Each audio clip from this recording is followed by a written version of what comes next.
for your time and what's a very busy time of the year, I know. So this is a seminar. So this is organised by a Middle East and North Africa seminar series that I myself have been running, sponsored by research clusters at Durham and Newcastle University. So for this final event of the year, we're really pleased to have Dr. Sharri Plonski giving this final talk. So her talk on colonial registers, capitalist conduits, and Israel's logistic corridors. So we're really happy to have Sharri here to discuss this. So Sharri's a lecturer in international politics at Queen Mary University of London, and she's the product of multiple transgenerational colonialities that link the practices of conquest, empire, settlement, and migration in Eastern Europe, Palestine, Canada, and the UK. So her work, which is also concerned with settler colonial relations, anti-colonial struggles, border dynamics, and material infrastructures, but primarily anchored in the case of Israel-Palestine and its regional and global relations. So Sharri also loves trains, and therefore spending the next several years thinking and writing about one. So Sharri is the primary investigator on an ESRC new investigator grant, in which she's currently kind of working in the middle of. And in particular, in this grant, she's looking at the kind of political and material relations to colonial and capitalist infrastructures. And I think it's some of kind of Sharri's thinking throughout this grant that she's going to be discussing today. So we're very happy to have her, and Sharri's going to speak for about 45 minutes, and then afterwards we'll have some time for questions. So if you have a question, write the question as the talk's going, but there'll be there's a Q&A system to do that. So if you just write that, and at the end we'll address those questions. So I'll leave it to Sharri now. So.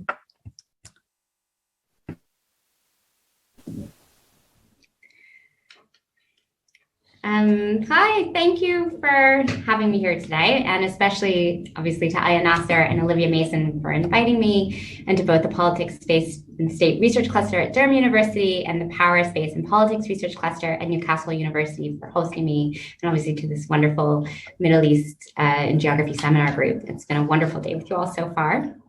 I'm really honored and excited about being here and getting to share my ongoing work on Israel's corridor infrastructures and like the trade and transit infrastructures Israel has been building over the last decade or so, but also in many ways accumulating from 100 years of infrastructural development to harness itself to contemporary, regional, and global capitalist circuits, and the incredible material and conceptual work being done to turn what we should consider a fantasy of colonial and capitalist architects, a project of circulation still in the making, and in many places still just in the planning, into something concrete, fixed, and seemingly unintelligible. In preparing for this talk, I kind of had to force myself to take stock of this project that Olivia mentioned that I'm still in the middle of, still really trying to understand. And so please be patient with me, as I think we're actually going to be working through that together throughout the next little bit. So first, I thought it was important to reflect on where I started from. Olivia mentioned this train, and so really the project began with and remains anchored to a railway. And not just any railway, one with so little reason to pay attention to it when we consider everything else happening in Palestine. This train, the HaEmek Railway, was relaunched in November 2016 after a 65-year hiatus. It was closed down in 1951, but I'll get to that in a little bit more in a moment as to what happened then. But this train is about 60 kilometers long, has 9 stops through some incredibly pretty agricultural landscape, as you can see from this image, actually it's a video, and takes 45 minutes to travel from end to end. It starts in Etlit, which is known in Israel for being a kind of industrial way station for container traffic and construction materials at the edge of Haifa, Israel's largest port city and its historical gateway to the Eastern Mediterranean and Europe beyond it. It connects 5 Jewish peripheral townships across the Lower Galilee region, and then stops very suddenly on the edge of Beit Sha'an, just 4 kilometers west of Israel's northern border with Jordan, and its only land-based customs gateway. It's a literal train to nowhere. So in this description, I'm trying to make quite clear that the railway is distant, unassuming, and seems really innocuous. Its tracks were laid without fanfare, with barely anyone beyond Israel's transport ministry paying attention, following a route that already existed. And so no new land was appropriated, nothing was displaced, no new Palestinian communities were removed from its pathways, unlike so much other infrastructural violence occurring both within and across the Green Line. And yet, if you were actually paying attention, the train has been imagined as much more than its 60 kilometers through Israel's peripheries might tell us. It has been called a global trade corridor, an urgently needed bypass to the Suez Canal, a regional lifeline for economic development in the region.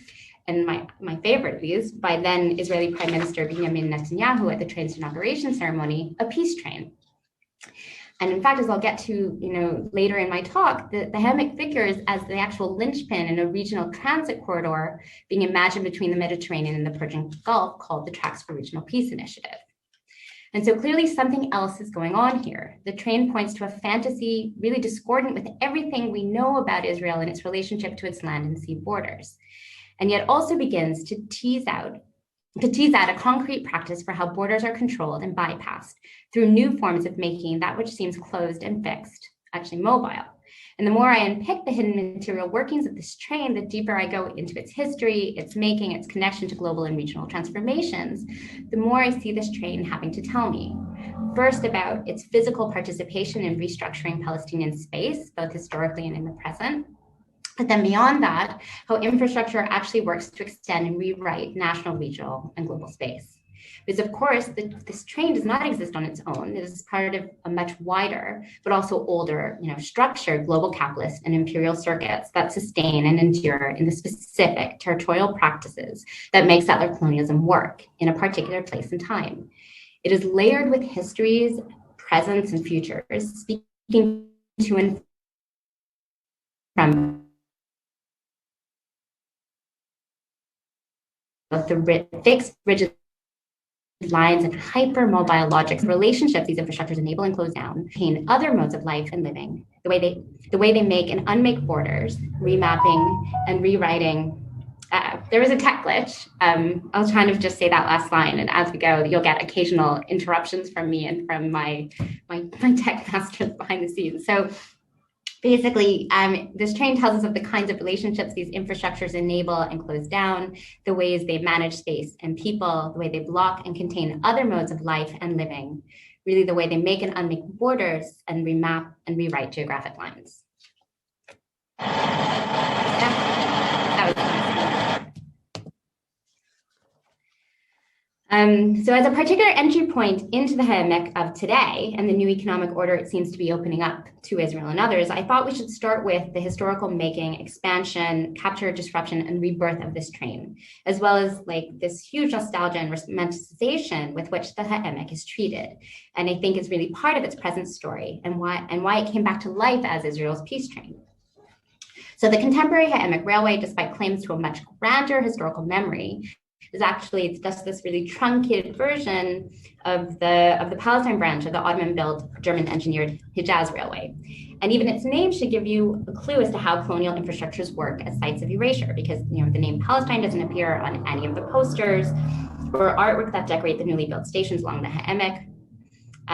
New, sometimes grandiose buildings, mostly made of white Jerusalem stone, meant to emulate the British and Ottoman architectural aesthetic of the original railway offices, also efface the previous Palestinian localities upon which they sit. For example, Beit Sha'an was by sun before 1948, and Migdal HaEmek, one of the stations, loosely actually translated to the Tower of the Valley, literally sits on top of Al Mujaidil, and both were previously Palestinian localities emptied and erased in 1948. If you drive through the town of Migdal HaEmek, you find a basketball court literally next to an old abandoned church, which just barely covers a cemetery. So this branch of the Hijaz was completed in 1905, connected 161 kilometers of single gauge track from Haifa to Baisan to Semach and to Dara, as you'll see in the map, which is in Syria, which then actually connected to the main line through Damascus, Amman, and Medina. As Ali Biljic's work also tells us, the railway was part of a series of responses to economic and political pressures building up from Ottoman encounters with European imperial powers, triggering attempts at consolidation, centralization, and the kind of showcase of modern development projects as a way of competing for and asserting dominance over this space. The Hijaz actually was made initially to compete with the French monopoly of the time over the railway connection between Beirut and Damascus. And the story of its making includes uneven and brutal labor conditions as it traversed difficult geographic landscapes and used both the surplus and cheap labor of local Arab communities across this line and the better paid but forced labor of Ottoman soldiers. And as it extended, it accumulated new laborers and new settlers, concentrating economic and employment opportunities at its various edges. Now, the train project should not be considered, this train project should not be considered an exception. Like all colonial railway projects of the 18th or 19th centuries, it generated, produced, and projected new military and economic rationalizations, enabling and concretizing a logic of managerial control and counter-sovereignty making, to use Vanu Karaka's words.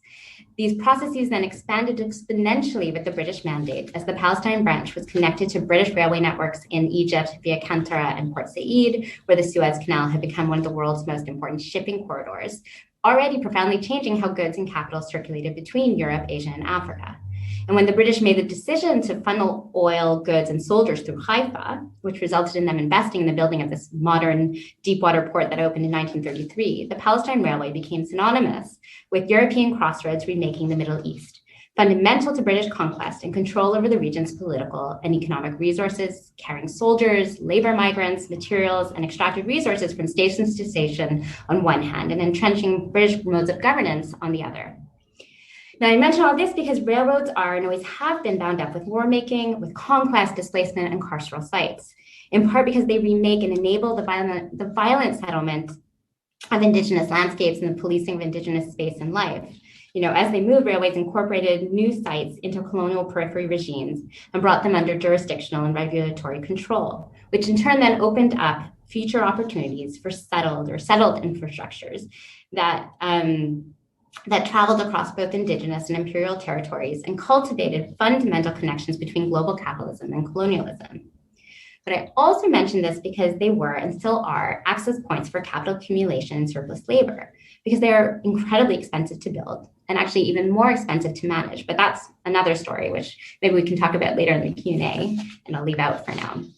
They require endless supplies of materials and traversing uneven and very difficult terrain, and thus require a huge amount of often deemed expendable, necessarily cheap labor, producing another line of racial relations across imperial space.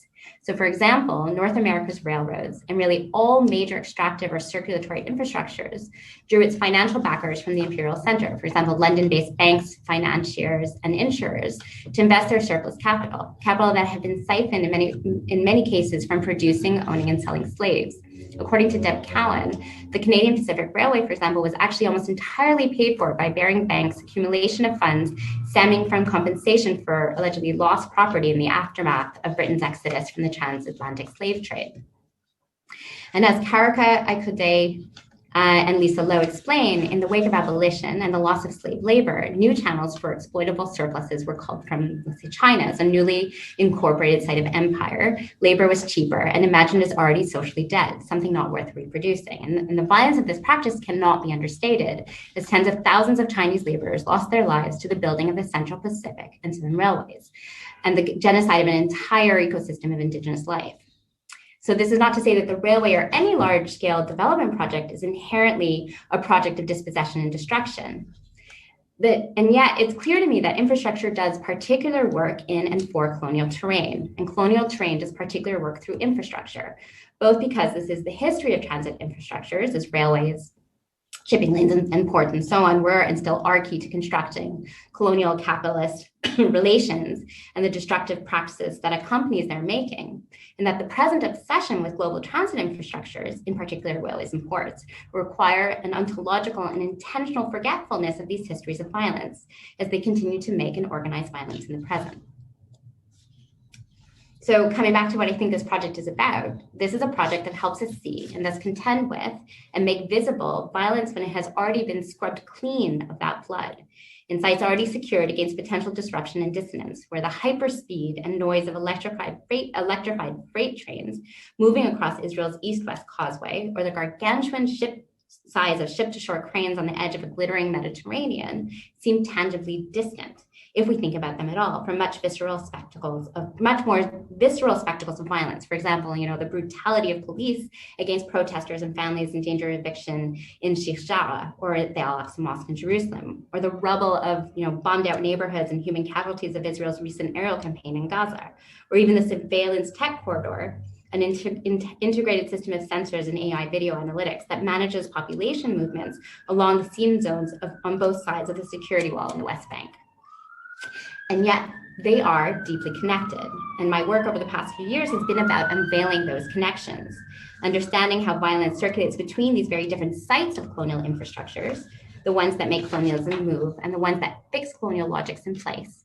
And to understand how violence practiced and marked on specific racialized, classed, and gendered bodies is concentrated, contained, and organized in particular ways in order to enable other bodies, but also a whole range of goods, materials, capital and commodities to flow, but also accumulate. The focus on violence circulating and accumulating through infrastructure then leads me to ask how the materiality and materials of infrastructure generate particular methods of conquest, control, displacement, death, and erasure, but also to try to flip this the other way around. How do particular practices and logics of racial capitalism and settler colonialism shape the movements and materials of supply chain, transit, and trade infrastructure? So I think to make this point a bit sharper, I actually need to tell you a bit more about how conceptually and materially infrastructure shapes my thinking, kind of as a method and as an objective method. So, infrastructure is that which undergirds our built world, literally providing the physical environment upon which modern society depends and lives. It shapes our networks and determines the speed and architecture through which ideas, people, goods, and capital flow. But what is hidden or sidelined in the seeming smoothness, endurance, and permanency of infrastructure is the violence upon which it's contingent in terms of who's displaced to build it, whose labor is required to build it, whose labor is required to make it work, and the kinds of violence actually needed in order to connect and organize global infrastructural lines. So when I look at this HaEmek Railway as situated in global colonial and capitalist circuits, I'm obviously don't just mean like this physical hard infrastructure of rails and roads and ports, but like these soft linking mechanisms that move things through space. And of particular importance, those who manage and produce those links and erase or disrupt others. Which actually brings us to recent work being developed around the revolution, or rather the counter-revolution in logistics, as Charmaine Chua conceptualizes this, which, due to advancements in technology and transport industries, is a turn towards intensive management and enhancement of the global circuits and circulations of capital and goods. And when we're talking about logistics, we're actually talking about a complex integrated system of managing and organizing the infrastructure that connects and links global supply chains. And within that, this incredibly asymmetric, uneven, and distorted manner in which that happens. So to quote from Jasper Burns, and you can read it on the slide, today's supply chains are distinguished, just double checking that there's no glitches as I read this. Today's supply chains are distinguished not just by their planetary extension and speed, but by their direct integration of their manufacture and retail ends. As part of a production philosophy known as just in time, that says that anything standing still and waiting in a warehouse wastes profits, and thus the goods being sold and used must constantly be on the move, which of course requires an incredible amount of control and information. Hence, the revolution or counter-revolution in logistics is really about making sure these things flow at all costs, or as Deb Cowan puts it, they need to move or die, which also makes the infrastructure being built to ensure this movement incredibly vulnerable. But of course, we're not just talking about abstract things, like these goods need to move through people and places and bypass an endless variety of potential natural, human, or regulatory obstructions and threats. The circuits of production don't just flow, they need to be managed, pushed, and forced, and perfectly coordinated and secured in order to protect them from the horrible and constantly impending danger of disruption, which also then gives its protectors, impunity to ensure that things keep moving. But rather than attempting to control the journey of things through vast expanses of territory or seascapes, the logistics industry works to channel flows through, very tightly controlled and coordinated pipeline architecture, thus enabling them to push and pull products across the tears and holes of global geography, and thus bypass the particular limits inherent to global geoeconomic relations. These are called corridors, which are the essence of my project. Now, corridor spaces, we look at what they're doing, they subvert and renegotiate national territoriality. By creating linking lines between key nodes of transport, they orchestrate a particular global cartography of narrow connectors that circumvent and concentrate friction at particular points. Focusing on these potential bottlenecks, corridor managers then work to further displace and override their potential interruption to the mobility and circulation of capital and goods. The idea is to move across borders, reaching from the interior of one country into another. And within those corridor spaces, space and time then is compressed and yet elastic, reconfigured to circulate stuff as if there are no choke points or disruptions. Regulations and laws are different. Security is tight. Control and surveillance are integral. And so they exist alongside other lines or borders that contain potential disruptors to the corridor. But they are not neutral or natural and inevitable. As I said, they need to be constructed, sold, secured, and made an unavoidable part of our geographic common sense. So now we need to come back to our train and the fantasies it seems to generate around it. So remember, I kind of mentioned that I would promise to explain what happened to disrupt the story of the train. Well, so in 1946 and 1947, I think the pre-state Jewish militia, the Haganah, orchestrated extensive attacks on imperial circuits and infrastructures and targeted the bridge connecting the railway to Jordan and Syria, first in 1946 and then in 1947 in a night called, I think it's the Night of the Bridges. But the real disruption actually was 1948 itself, when the British mandate, leaves Palestine, disbanding its hub in the Middle East. This instigates the establishment, obviously, of the Israeli state and sets also in motion the ongoing Nakba that constitutes Palestinian erasure and replacement. The train itself was always meant to be a conduit for imperial mastery. With Palestine now cut from the region, the trains reached from the Mediterranean to Medina, and the Suez was redundant. It was left to rot and fester and disappear, like so many rail infrastructures around the world at that time, as they began also competing with the new infrastructural trends of, cars, freeways, and airports. And in the meantime, we have Israel cultivating its image of itself as a fortress, allegedly impenetrable and secure, but also really seemingly lonely and alienated.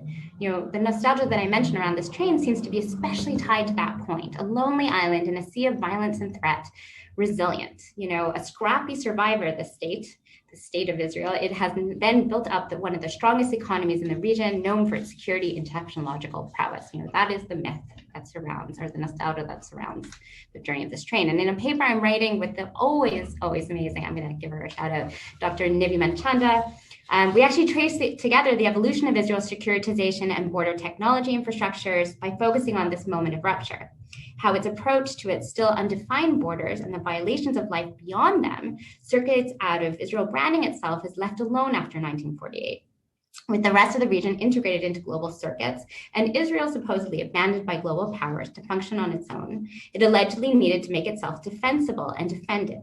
Its physical, economic, and military infrastructure was made to both contain and move beyond its own limits, always enclosed, always secure, and always mobile and flexible.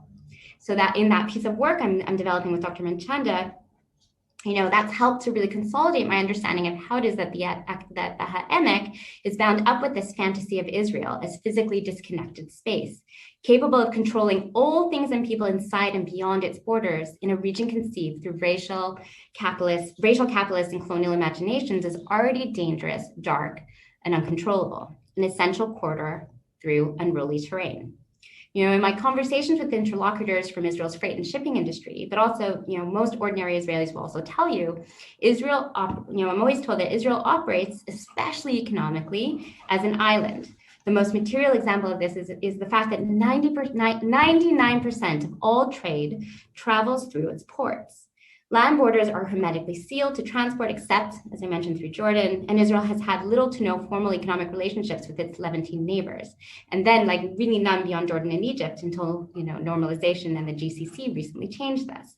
And that's all part of the evolution of the HaEmek fantasy.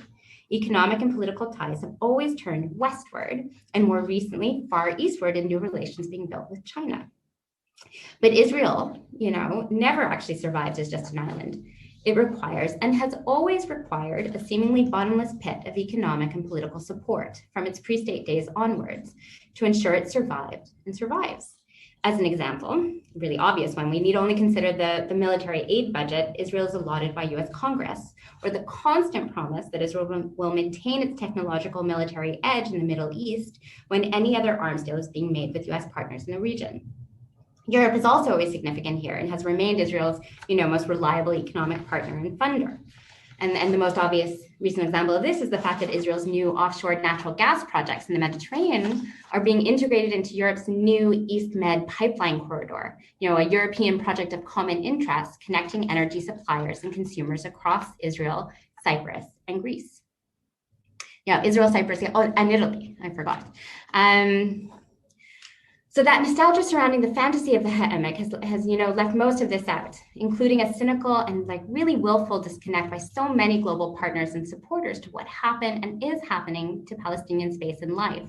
And that willful forgetting, moreover, enables the growing belief that the train can once again be the key to reconnecting Israel to the region, bringing back this historical glory as a land bridge between Europe and Asia, a glory that obviously never existed, but that seems to be beside the point. That nostalgia has been wrapped up in that moment of Netanyahu branding HaEmek as a peace train, as key to economic and security cooperation, what is often depicted, like I said, as unstable and insecure region, which needs moderate partners and a coalition of the willing for linking it to global capitalists and obviously peace-loving liberal ambitions.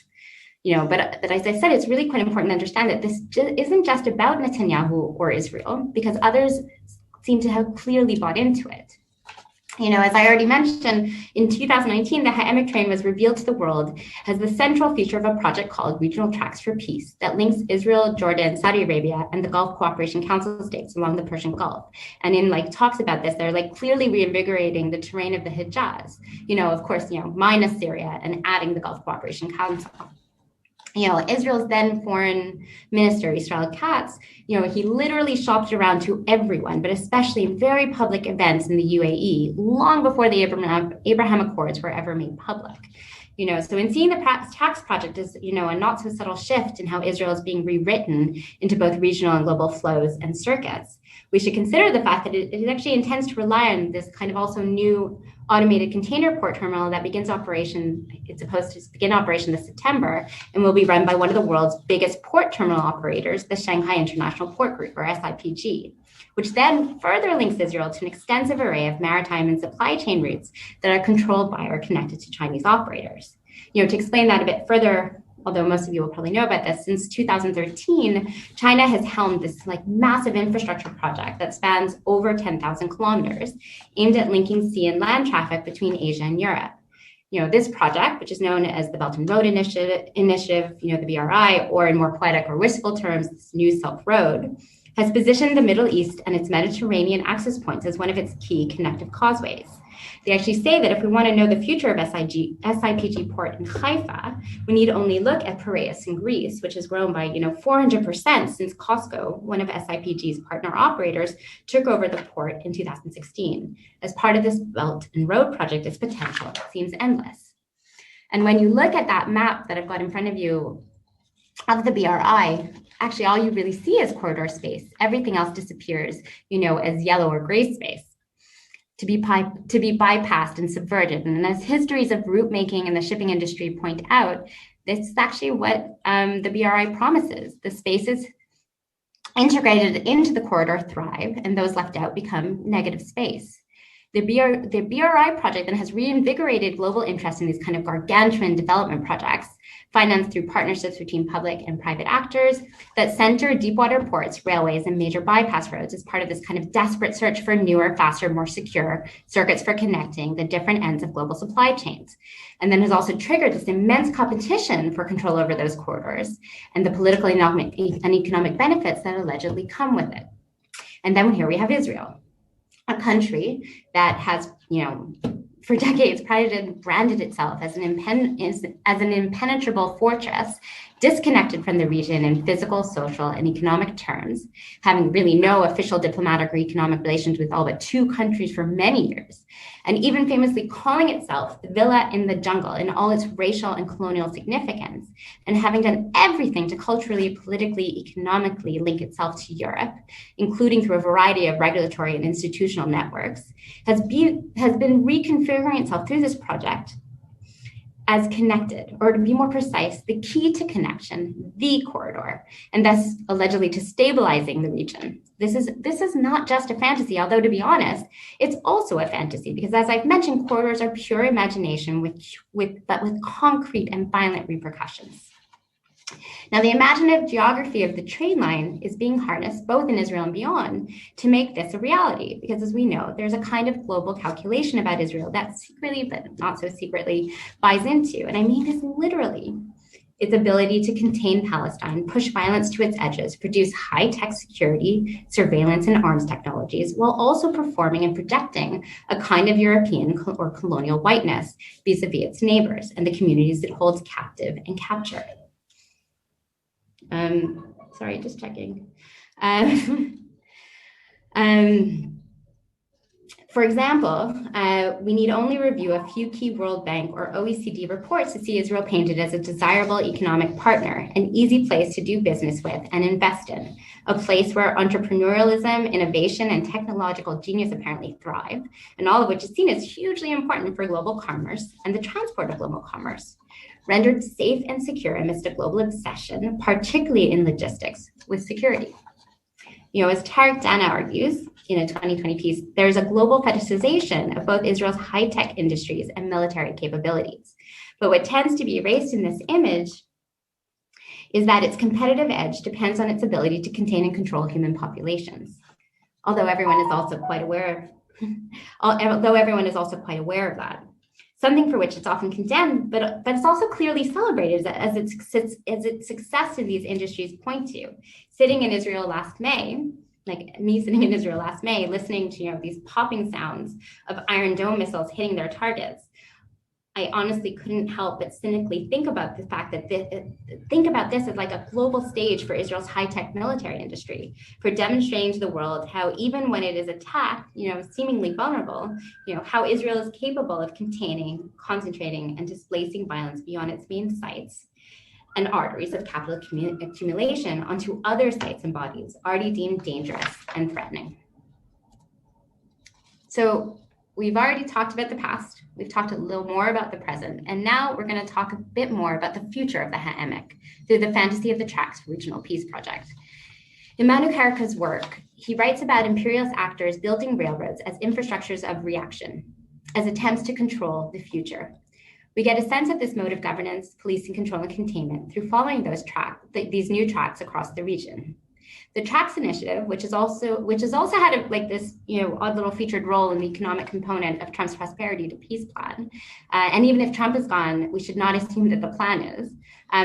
It becomes central to Israel's attempt at taking advantage of both its brand as secure space in an insecure region and the capacity of corridor infrastructures and logistics spatial orders to rewrite geographical, political, and economic relations. So both of those are being harnessed to help them deal with something Israel has been striving towards since really the establishment of the Zionist movement. How do they bypass their neighborhood and connect to faraway places to which they feel greater, really colonial kinship to? And more importantly, how do they bypass and actually profit from the carceral space of Palestine? And all of that becomes acutely clear if you watch this promotional video for the Tracks Project, which I do encourage you to do, and which I actually have here, but I won't kind of play it now. So in the video, we learned that the project is this groundbreaking rail transport initiative connecting the Mediterranean and the Persian Gulf. It's based on two central ideas: Israel as a land bridge and Jordan as a regional transportation hub. To quote from the video, a regional rail network would be used to transport cargo and in the future people as well between the US, Europe, and the Mediterranean in the West and Saudi Arabia and the Gulf states in the East. The initiative will create regional trade routes that are shorter, faster, cheaper, and safer, and that's really the main slogan of the video, and contribute to the economies of Jordan, the Palestinian Authority, Saudi Arabia, the Gulf states, and in the future, Iraq as well.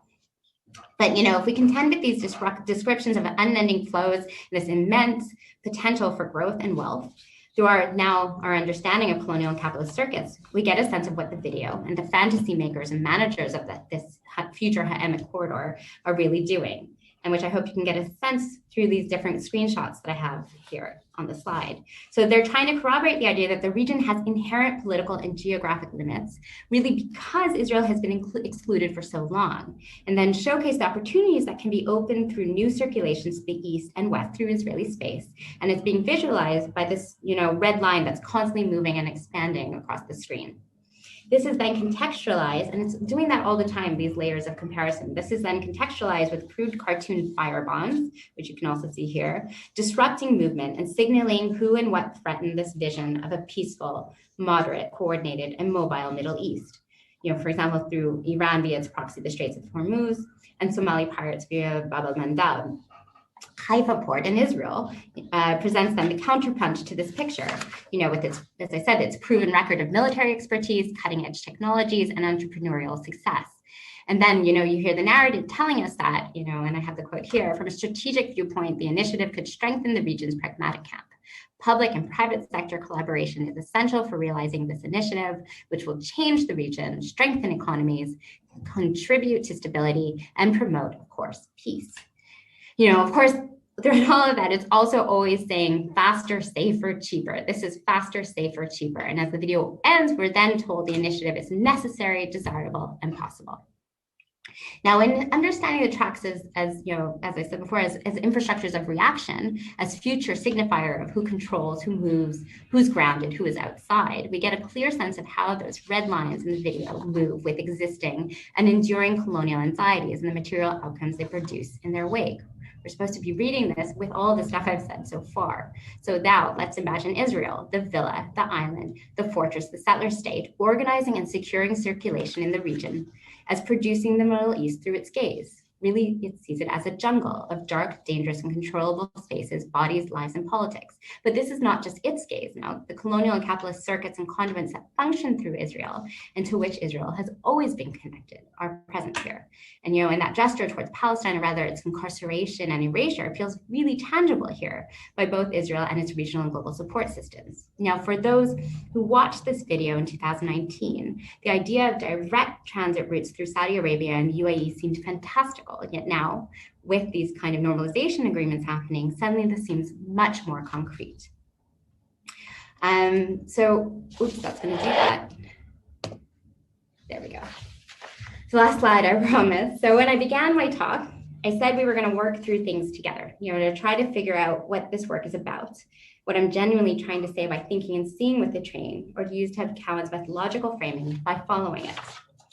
Now, I've already spoken of the violence that's bound up in its historical and contemporary making, and spend an extensive amount of time speaking to how it links to larger, wider, deeply embedded circulations of imperial power, colonial relations, and racial capitalism, and yet also tells its own story, remaking the future of Israel's absence and presence in the Middle East, infrastructural, geoeconomic, and political terrain. But perhaps what I haven't really spoken about yet is what I hope to do with this work, what I hope it contributes to, which is basically to highlight just how important this otherwise still underseen or under-attenuated corridor in the making, how that is important to kettling, controlling, and ultimately erasing Palestine, or at least a Palestine that speaks to and from liberation, abolition, and decolonization. Last month, we were witness to yet another upsurge in Israeli brutality with at least 243 dead, nearly 2,000 injured, and tens of thousands of people displaced due to aerial bombardments in Gaza. And outside that spotlight, over 1,000 Palestinians living within the Green Line were arrested after riot police descended on peaceful protests, allegedly generating security and order with rubber bullets, water cannons, and stun grenades. At least a dozen Palestinians were killed in protests in Israel or in the West Bank during that time, while families in Sheikh Jarrah, in Jerusalem, continue to be threatened with eviction orders, and Gaza continues to be under siege. That ceasefire didn't actually change any of that. And just yesterday, I saw that while 1,500 families were threatened with evictions from the Silwan neighborhood in East Jerusalem, the new Israeli foreign minister and future prime minister Yair Lapid was making his first official visit to the UAE. His office was distributing T-shirts, buttons, and other official swag to commemorate the occasion. And yet these connections are being pushed from view, offshore, in the intangibly distant flows of trains, planes, ships, and trucks. And I'm hoping really that by making visible the train and the seemingly banal relations of trade and transit logistics as a conduit and generators of these spectacles of violence, I contribute new understandings of what is happening in Palestine and contribute hopefully new modes of refusal. Refusals that moreover link the grassroots mobilizations that have been accumulating across all of Palestine these last few months to other movements and disruptions happening across global infrastructural terrain. And I'm just going to end with kind of a more hopeful feeling from Nazareth from May.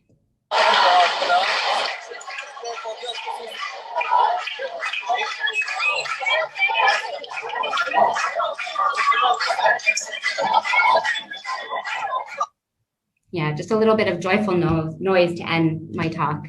And I think that's it. Thank you, everyone. We'll bring back Olivia and Aya now, and hopefully you guys have questions that I can't see. I'll stop sharing the screen.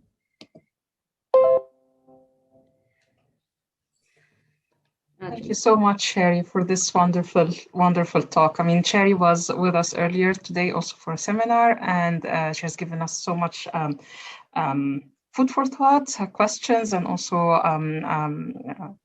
inspirations to think with. So really appreciate the talk, and especially that exceptional keeping to time.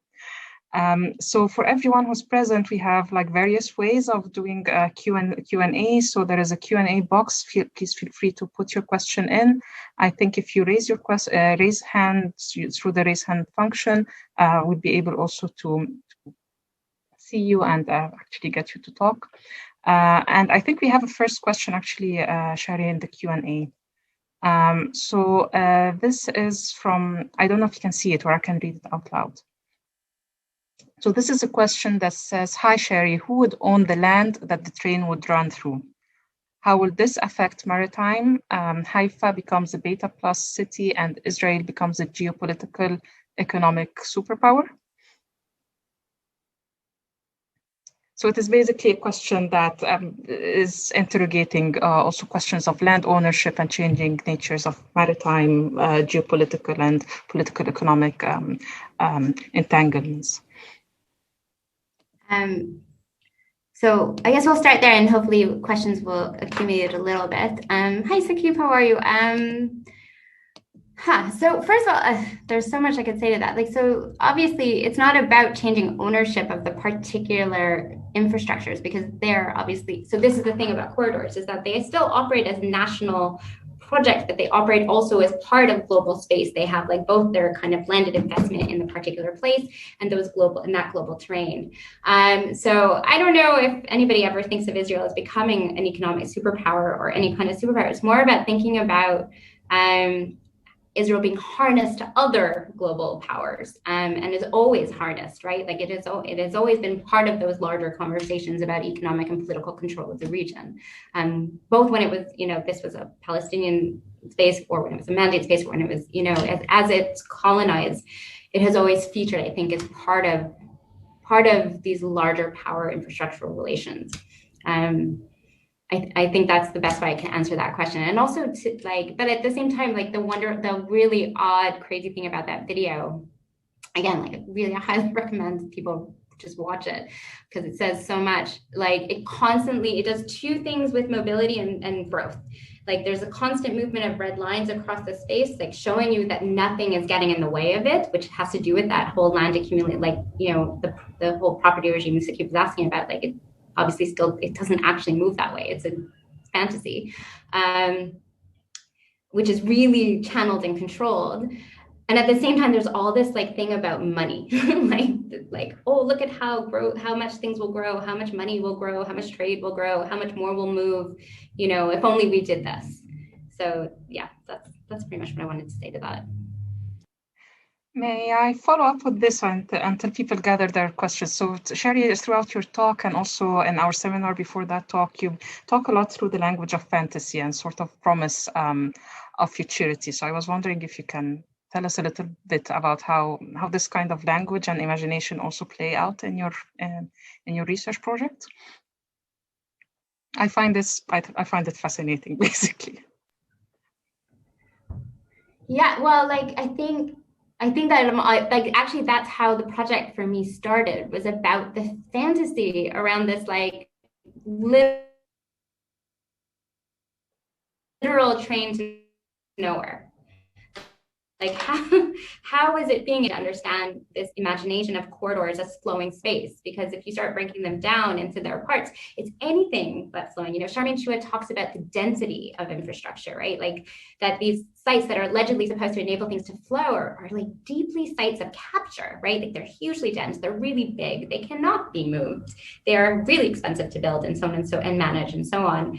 and require huge infrastructure like investment, and like they just need lots of protection, security, and so there's something so discordant with thinking of these as sites of flow and smoothness and that dream of accelerated connection across these like global supply chains, as if there's nothing in between. And so we would have to, we have to bring that down to reality. What does it take for something to flow? Not just that denseness, but also the securitization of actual people, places, bodies, resistance, and so on. That answers. Yeah, that answers it perfectly. I think, we have a question from Desiree Potts. So thank you, Sharri. This was a great talk. One of the purposes that infrastructure as a settler colonial project serves is to make settlement a fait accompli, seemingly irreversible, once you have dams, roads, etc. running through, under, or over the land. What do you see as the possibilities for decolonization when it comes to infrastructure, or this train specifically? What does an undoing of it and its effects look like? That is an amazing question. So everyone's was so far, but so there's a couple of thoughts about this. So I guess, there's the question that there is that thing about infrastructure being facts on the ground and which is why the blood that makes them disappear so easily, because they are just, what do you do with infrastructure? It's present, it's made a place, it's changed a place, and it's really, it is a fait accompli, as Desiree says. And so I think Deb Cowan does some great stuff with this, but obviously not only with thinking about then infrastructure as connection. So if infrastructure connects, and I think this is also about thinking about colonial subjecthood and subjects as also being connected. I think also you find that in the work of Hazel Carby when she talks about infrastructure, that infrastructure also enables colonized groups to meet each other, connect to each other, see each other, and capture, those spaces. I think I said at some point that the train doesn't have to be, a colonial project. It is, and it was, but that's not because of something inherent in the train, but it is something inherent in how it was built. So I guess we do need to capture those sites and reclaim those sites for something else. I don't have the answer of what decolonization looks like. Yes, Nick Estes too, absolutely. And other work on, Indigenous infrastructures happening by Indigenous scholars in looking at Wet'suwet'en and others. So that is a conversation that's happening among Indigenous scholars. And I would love to think more with that work, but also that's not necessarily my work to think about what decolonization looks like as a, Israeli Jewish settler woman.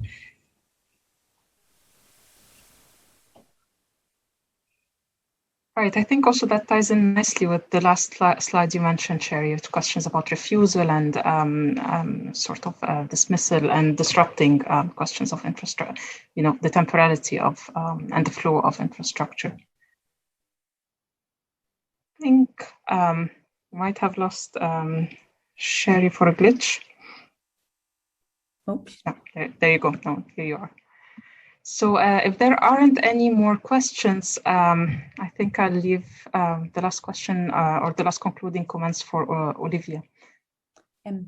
Yeah, thank you very much. And thanks everyone for I think Sharri's still frozen. Hopefully she'll come. We do have, should we do this last question? We do have time. Okay, so we'll wait till, we'll see if Sharri comes back and. Yeah. Oh, you're back. I'm back. You're back. Perfect. So I'll conclude in a second, but we do have one more question. I think you can see it too. So yeah, thanks for the very interesting talk. You mentioned that tracks is more or less reconstituting the Hijaz Railway, though not overtly. You also mentioned a willful forgetting of Palestine around this. To me, these 2 points together speak to how the making of a territory is both a memorial practice and so necessarily a mode of forgetting. In this light, what does it tell us that tracks reproduces Hijaz? What role does practical considerations like repurposing old infrastructure played in this reconstitution versus political ones? Wow. Think about all of these really wonderful questions afterwards. I know I'm gonna sit down and rethink, what about this and what about that? But So actually this comes back to Aya's question before about fantasy. It's also a fantasy of the Hijaz, right? This is the Israeli fantasy of what the Hijaz look like. They are not really, but they are in some ways repurposing those colonial ways of making railways, which also, across the board tends to be forgotten, that the Ottoman Railway was also a project of colonial infrastructure operating according to like those, encounters with other colonial infrastructure. So like those things are part of forgetting and also part of reconstituting. In terms of what does it tell us that, like coming back to this point, to me, these 2 points together speak to how the making of territory is both a memorial practice and so necessarily a mode of forgetting. That is super interesting to think about. And I don't know that I have a way of responding to you because because that is a big part of how territory and myth making and national notions of territory are all wrapped up in this, right? And wrapped up in the brand, I guess, particularly in Israel, this is the case, like its entire, and I think Olivia's project about, walking through space in a particular way along a long path, walking paths through Jordan, but also like that speaks to the way we make a national territory through memorializing it in particular ways. And it's also a way of countering the space, right? That's also what Palestinians are constantly doing by re-Palestinianized spaces, taking away the signs that Israel used to Judaize space, trying to bring Palestine to that space. Those are 2 things that are happening alongside each other. I don't know if that responds to you, but like that's what you made me think about. Yeah, no, it was a wonderful question. There's a lot in that, which shows just how rich kind of what you're doing is as well, because I think, it links to these questions of territory within the nation state, thinking about regional identities, questions of infrastructure as an idea, as an image versus infrastructure, something very, very grounded in the materiality and the methods as well that we might use to understand infrastructure is happening in these multiple, as a geopolitical project, as something experienced and moved along as individuals, these multiple kind of challenges of that. So I think there's been so much raised here, and it's a lovely way to kind of end the kind of, I know a lot of people are probably at the end of term now, everyone's kind of finishing. So this has been a lovely event. So thank you so much, Sharri, for your time. It was really, really, really, really appreciated. And this has been kind of a wonderful conversation to have. You can see kind of the kind of interest in that. And thanks to everyone as well for making time for this. It's very, very appreciated in a kind of busy time. So we'll hopefully you've all got some sun wherever you are. But you're getting lots of thanks now, Sharri. So everyone's saying thanks to you.